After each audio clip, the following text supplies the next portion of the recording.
Welcome to Buried Secrets, a podcast about the paranormal, the occult, and weird and forgotten history. I'm Chris. In a 2009 experiment, cheap thrift store objects were listed on eBay, accompanied by uniquely compelling product descriptions. The copy was penned by a star-studded cast of writers including Meg Cabot, William Gibson, Sheila Heti, Jonathan Lethem, Tom McCarthy, Jenny Offal, Colson Whitehead, and a whole bunch of other famous, successful authors. The 200 objects, which were originally purchased for $250, ended up selling on eBay for nearly $8,000. And that's all because of the power of the narratives that were created for each item. I think about that experiment often, especially when it comes to sought-after paranormal devices. Over the last few episodes of the podcast, I've been talking all about nostalgia and the personal narratives and the nostalgic narratives that we construct around different paranormal investigation tools and how that ties into why and how we choose to investigate the paranormal or consume content related to investigating the paranormal. And when it comes to nostalgic devices that people pay a premium for because of the narrative around it, you can't get any more on the nose than the Panasonic RR-DR60. When you look at this recorder from the 1990s on eBay, you'll be greeted with listings of the decades-old device priced at an eye-watering $4,000 to $5,000 US. Similar vintage recorders like the Panasonic RR-QR240 and the Panasonic RR-QR80 go for a steep $500. And I've also seen radios created by Panasonic, including one called, I believe, the Panabox. I've seen those be pitched alongside the DR60. So kind of anything from that era that looks sort of like the DR60, more and more is getting swept up in this, I don't know, nostalgic price gouging, or at least this hype for these old devices. So what's going on with the Panasonic DR60? Are people just particularly nostalgic for old Panasonic recorders from the 1990s? And if so, what separates it from a zillion other devices that were produced in the 1990s and completely forgotten? If you're into the paranormal, you already know the answer to this. Within the ghost hunting community, the Panasonic DR60 is famous for supposedly being the creme de la creme of EVP or electronic voice phenomenon recorders. Supposedly, this recorder can capture EVPs better than any other. However, plenty of people have claimed that the device adds weird sound artifacts to any recording. That's why the recorder was discontinued after all. It was picking up all this weird stuff. Other people have said that most of the recordings turn out pretty normal, but that they do get a higher than average amount of EVPs, making them think that it's not that there's something wrong with the device, but that there's something about it that just makes it better at recording EVPs. And if it's a glitch, it's just a fortuitous one. I first learned about the Panasonic DR60 years ago from the podcast Astonishing Legends, which published an episode in 2018 in which they brought the mythical device to the equally mythical Sally House in Atchison, Kansas. In the episode, they play what seems like a possible EVP. It certainly sounds like a terrifying otherworldly being is screaming at them, but it could also be a glitch. I couldn't say. And I will say that when I was listening to the episode, they were really hyping it up so much and they were basically giving content warnings before the recording to the point that I was like, yeah, I don't think I want to listen to it. But if I recall correctly, I think it was kind of like a several episode series. So as I got later in either listening to a mega long episode or to a series, I finally was like, you know what, I'm going to listen to this. And when I finally did, I was like, okay, it sounds weird. But, you know, there weren't decipherable words. It did sound like just something or someone yelling or screaming. And it was definitely an example of me being taken in by the hype. I was thinking I couldn't handle listening to this recording because of all the warnings I was given about it. And then I did, and it was intense, but nothing mind-blowing to me, knowing that the recorder has a potential history of weird glitches. I have never used this device. It would be really cool to play around with it, but if I ever had $4,000 to $5,000 extra dollars, I would definitely not be spending it on ghost hunting equipment. But I'm really interested in why this recorder is so popular. Part of it, I think, is the obvious. People want communication from entities, and this device seems to consistently deliver EVPs. Again, never mind that it seems to add weird audio distortions to many ordinary recordings. If you really want an EVP, it seems like it can deliver pretty often. Another aspect of people's fascination with the device is probably just the legends that have grown up around the recorder, a la that 2009 eBay experiment. If enough people are told that something has a particular power and backstory, then a certain number of those people will believe it, especially if the product is featured on TV. But if you've listened to the last few episodes, then you know what I'm about to say next. I also think that nostalgia might be at work in people's compulsion to own this legendary 1990s recorder, which, in its time was nothing special. In the last couple of episodes, I've been talking about nostalgia and paranormal investigation, from the use of spirit boxes to instant photography in ghost hunting. And like I mentioned in those episodes, many of the devices that we use to investigate the paranormal happen to be iconic technology connected to the 1980s and 1990s. I think that nostalgia has a large influence on the devices that we choose to use to investigate the paranormal.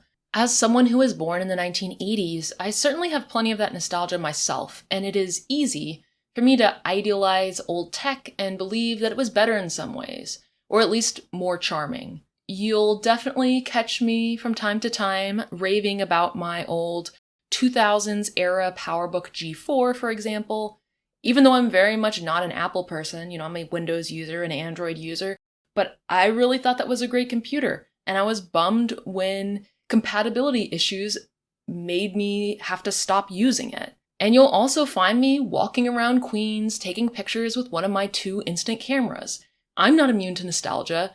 I'm very much motivated by nostalgia, which I think is why this topic has been so fascinating to me. The Panasonic DR60 is a weird one. It was never particularly popular. It was a not super functional device. So it's not like people have memories of using this particular device when they were children, the way they might remember using a radio from Radio Shack or a Polaroid camera. The DR60 is a bizarre sort of in-between device. It doesn't use tape. It's actually a digital recorder.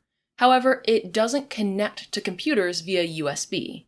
My understanding is that in order to get recordings off of it, you need to play the recording out loud and then record that audio. I will say its operation is a little bit opaque to me, though I did read the manual. It didn't really seem to have stuff about file management. I assume because there wasn't really a good way to access your files.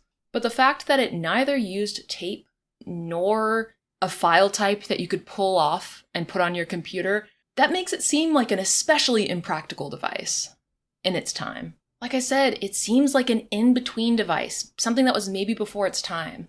Much like the Sony Mavica, which was a 1990s digital camera that used floppy disks and later CDs for storage, and I think at one point it may have even used mini discs. And it also reminds me of mini disc players in general. I still feel nostalgic about my old mini disc player that I had when I was a kid, even though I replaced it with a Walkman that played CDs as soon as I could, because it was such a pain to have to rip CDs onto blank mini discs if I wanted to listen to them. But probably because of that, I have a real soft spot for mostly useless in-between technology. That's because these devices were typically innovative, but not quite innovative enough.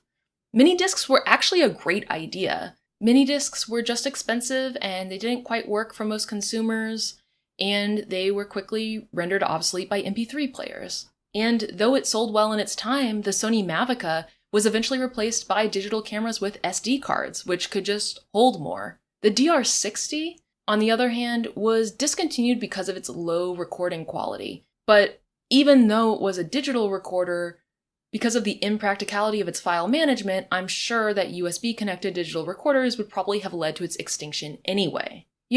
I'd find the DR60 quaint if it didn't piss me off so much. It has all the traits of the sort of nostalgic tech that I love so much. but I despise the narrative that a person needs to spend a lot of money in order to investigate the paranormal. That's why when I fleshed out my version of the solo Estes method, I focused on trying to find affordable gear alternatives whenever possible. And, despite enjoying tech a lot, for a long time I mostly eschewed paranormal gadgets, aside from my spirit box and a digital recorder, just because of their high cost. I am of the opinion that you can use anything to investigate the paranormal, from your own senses, to a paper fortune teller, or a set of dice, or a deck of tarot cards, or playing cards, or even just a voice recorder app on your phone. I've also been on a DIY gadget kick. I want to find ways to create DIY versions of devices that would otherwise be inaccessible to most people, including me. And so I've been chronicling my adventures in learning to solder and build things on my blog. I did make a very bare bones version of a REM pod that I still need to make a housing for, and I'm working on building a biodata sonification device that I want to use for paranormal investigation. So if you're interested in DIY electronics projects, feel free to follow what I'm up to on my blog at buriedsecretspodcast.com, and also I am very open to advice because I'm very new to this. But at any rate, all of that is motivated by my desire to, one, better understand the devices that we use to investigate the paranormal, and two, find a way that ordinary people can make cheap versions of different gadgets. But anyway, to get back to the DR60, it's real expensive, like I mentioned, and while I was reading articles about it, I noticed that its price, as reported in all of these stories, skyrocketed year over year. So in the late 1990s, the DR60 cost about $20, which is about $37 in 2023. In 2014, it apparently cost $300 to $400. In 2017, it cost about $1,200 to $1,400.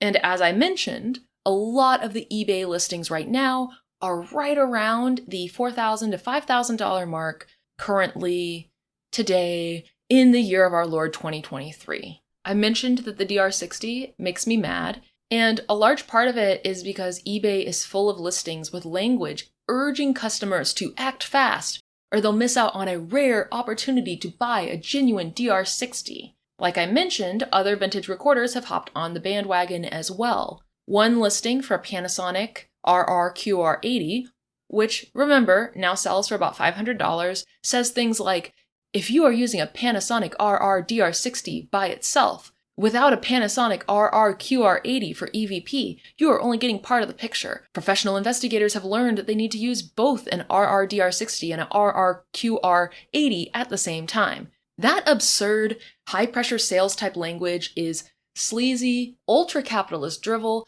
and it's a symptom of the bizarre hype around the device. I don't necessarily think that the device is a scam. I'm not even saying that it might not work for EVPs. I'm not really trying to make a claim either way about whether or not it works, but I do not support the narrative around it and these sort of high-pressure tactics that seem to be used in these listings to try to get people to spend an enormous amount of money on it. And, of course, I'm not really trying to call out anyone here. I can't fault the people who use, buy, or sell these devices, and honestly, if I came across one, I'm not sure that I could resist the temptation to sell it. I live in New York City, and selling it would give me the equivalent of several months' rent. $4 or $5 grand is serious money, and I don't think it's immoral to sell a device that people are willing to spend that much money on. It's really the disingenuous narrative around it that bothers me. And again, like I said, I don't really care whether the DR60 works as an EVP recorder or if it's just recording creepy sounding glitches.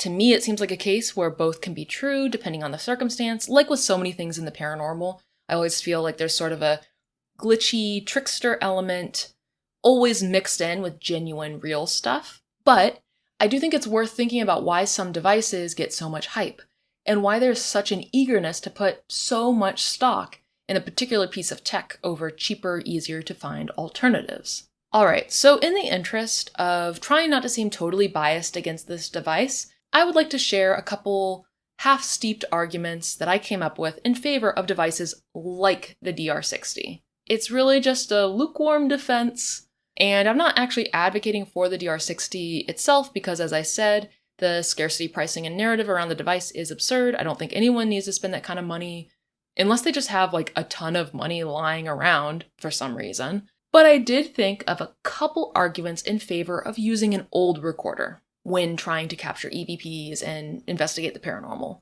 First off, let's look at one of the smartest arguments that I've heard in favor of using gadgets of any sort for paranormal investigation. On a recent episode of the Invisible Night School, Jason, who's one of the organizers of PanParaCon, among other things, I know he also does DIY paranormal device building. He's much, much more knowledgeable than me. But on the episode, he talked about how it can be helpful to have a buffer between you and paranormal phenomena, just from a physical and mental health perspective. He compares gadget use to adding a capacitor or a resistor to a circuit. He also pointed out that gadgets can be a protective buffer between us and the paranormal. For example, if you do an Estes method session and you get wild results, that probably won't completely change your worldview. It's just a cool paranormal experience, but nothing mind-blowing. Whereas, if you see something more dramatic and real feeling, something that does twist your idea of reality, like a full-bodied apparition, or maybe an alien or a UFO or whatever, that can completely shake the foundations of your reality. So while I still don't think that gadgets should be held up as some sort of gold standard for paranormal experiences, I absolutely agree with Jason here, and I think that that is such a smart observation. So that's one reason why you might want to use a gadget in communicating with the paranormal. I can also think of an argument in favor of using old gadgets for paranormal investigation, even if they're glitchy, rather than using new devices. In the last episode, I talked about computational photography, and I looked at several recent controversial cases of our devices lying to us, automatically doctoring the images that we capture without letting us opt out, that sort of thing. Some computational photography seems fairly innocent to me, like phone cameras, portrait mode, but others, like the AI-assisted recreations of the moon that some Samsung phones have, which were passed off as zoomed-in images, are more deceptive. I also talked about how teleconferencing services like Zoom clean up audio, and how many of our devices do behind-the-scenes work to bring us higher quality images and audio. But in that process, they're going through and smoothing out the world and bringing the evidence of reality that we capture, pictures, recordings, closer to an algorithmically determined ideal version. So in that case, it's easy to imagine that newer devices, especially ones using algorithmic assistance, might erase evidence of the paranormal before we even see it. If a program is designed to get rid of anomalous audio, for example, might it filter out an EVP? I offered glitches as a possible way for the paranormal to surface in our attempts to capture paranormal evidence using modern smartphones, so it's worth paying extra attention to glitches when they occur, since they may be the only opportunities for anomalies to slip through. So, with all that being said, it does make sense to fall back on older technology that we have reason to believe doesn't make algorithmic adjustments to optimize our photos, video, and audio. Alright, those are my half-hearted arguments for using older and even analog devices to investigate the paranormal. That being said, I'm not totally convinced. I suppose I should mention what audio devices I personally favor for paranormal investigation. I own a Zoom H4n, which is a high-quality digital recorder that you can either use on its own or plug microphones into. I use it sometimes, but I've used it a lot more to record podcast episodes in moments when I wasn't able to record it on my computer, more so than I've used it for paranormal investigation. And I've definitely used it, on days when my computer has been glitchy and I've been recording and I've been worried about losing my file or my audio. It definitely is great as a backup recorder because it is very high quality. But it's also large. To be honest, I use my $50 Sony digital recorder most often while out and about and doing paranormal investigation because it's small and portable. And I didn't even buy that for paranormal investigation. I bought it years and years ago because I like to use dictation software on my computer.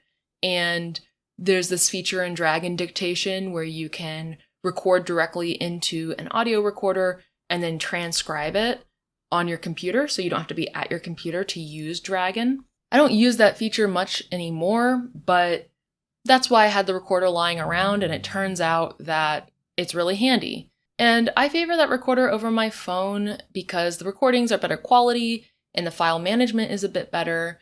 And also a lot of the time when I'm doing things like the solo Estes method, I am playing questions on my phone, so I don't really want to record on my phone too. I'm always worried that something will go awry in the recording in that case. I don't own any other recorders, and especially not any vintage ones like a tape recorder or a pre-USB connection device like the DR60. I'd be curious to try out a tape recorder, mostly because of my nostalgia for cassette tapes. But since there's been a lot of ink spilled about the paranormal and magnetism, I would be very curious whether the use of magnetic tape would make any difference in evidence collection. You know, if entities are able to influence magnetic or electromagnetic things in the world, would that make it easier to, say, manipulate a tape? It's definitely a question I'm curious about. And I guess, if I'm asking that question, I do have to mention, I do know that hard drives, the kind with the little spinning platter, I know that they do use magnetic something in order to record data. I'm not super knowledgeable about how hard drives work, but if I'm going to make the argument that maybe magnetic tape could be interesting to experiment with in paranormal investigation, I feel like I also have to make the argument that maybe the type of hard drive that uses, like the magnetic spinning platter might also be able to be influenced by the paranormal and corrupted or whatever, rewritten, I don't know. And I guess I should pause here to explain. So there's like a couple different types of hard drives and memory. And I'm sorry if folks who are really knowledgeable about computer hardware are listening to this, but basically, back in the day, your hard drive would always have the little spinning disc in it. If you look at even like an old iPod, like the earlier ones, before they moved to flash storage, if you look at it, it has like this little tiny, I think, Toshiba hard drive in it that's like this little metal box, and it has this little spinning thing in it, kind of like a little tiny CD, right? And that's magnetic, and that has to do with how the data is recorded, right? That's like the cheaper way to get a lot of storage, but nowadays things have really moved towards flash storage and solid state drives. There are a lot of really good reasons for that, like they are more resistant to being dropped, they're faster. So if you're like me and you use a desktop PC as your daily driver, you might have a regular hard drive and then a solid state drive, and storage in a regular hard drive is much cheaper, so that would usually be much more, and that's the thing that has magnetic elements to it. But if you use a laptop or a phone or something portable, that's not going to have like a hard drive with a spinning disk. That's going to be flash storage or an SSD, just because they're more portable. And for the purposes of talking about paranormal things and the effect of magnets on different things and the presence of magnets in different devices, right? If you get like a magnetic surge or like exposure to a really intense magnet, that can totally screw up your hard drive. But flash memory is more resistant to that, though I think that electromagnetic interference, like intense electromagnetic pulses, can still damage it. And related to all of that, the reason why I read the DR60's instruction manual was because I was really curious about whether it used flash storage or a regular, traditional hard drive. Because it came out in the 90s and flash storage was so expensive back then, my feeling was that it was probably a magnetic hard drive, but also that seems like a weird thing to put in a portable device like a recorder. I know that it could store about 60 minutes of audio, so it wasn't like it could store a ton of audio, and I assume that was somewhat low quality, like it's not recording like FLAC or WAV files, I assume. But I was really curious about whether there could be a magnetic hard drive element to the interference that the DR60s were getting. could it be possible that the interference wasn't, in the audio recording stage, but in the data recording stage, right? Like when it's being written to a hard drive, or even after it's been recorded, can that hard drive be changed or modified by something paranormal? And let me tell you, I read the instruction booklet for the DR60. I started watching YouTube videos of people taking apart and servicing DR60s, but none of those videos went through and explained what all the components were. And the video quality wasn't amazing, so I couldn't really zoom in super well and try to figure out what I was looking at. And I'm not knowledgeable enough about the inside of 1990s recording devices to be able to look at something immediately and say, oh yeah, that's flash memory, or oh yeah, that's a hard drive. So I don't know. I tried to figure out what kind of storage the DR60 used.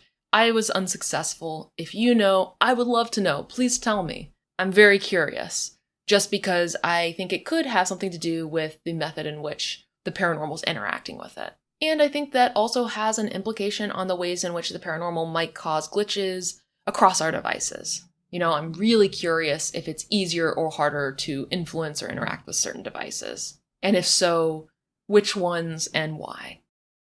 All right, this is Chris from the future. I have an update about the type of memory that the DR60 uses. So after recording this, I did a little bit more digging and I found not the user manual for the DR60, but the technical manual, or the technical guide, it calls it. And I'll link this on the show notes, but it has all these schematics and diagrams and that sort of thing. And right on the first page, it says that it uses 16-bit flash memory. So there's our answer there. I shouldn't be surprised at all because I kind of gave myself the answer, right? Like this device is from the late 90s, I think maybe 1999. And I knew that there weren't portable moving parts hard drives, with the spinning disc. Those weren't really a thing before the first iPod. So I should have known that, of course, it was going to have to be flash memory because Toshiba hadn't designed those little tiny hard drives yet. Anyway, that sort of puts paid to my theory about, okay, maybe the DR60 uses a spinning hard drive, with magnetic elements to it, and maybe that's how the paranormal's interacting with it. Who knows? Maybe the paranormal can interact with flash memory in some other way, but this definitely makes me more inclined to think that maybe there's something weird with the recording or encoding or something that, if you accept the paranormal hypothesis for the DR60, maybe that's what's going on. Or maybe it's something totally unrelated and something closer to magical than anything technical. Who knows? While I was editing this episode, I realized that I didn't really talk about my personal experiences with EVPs.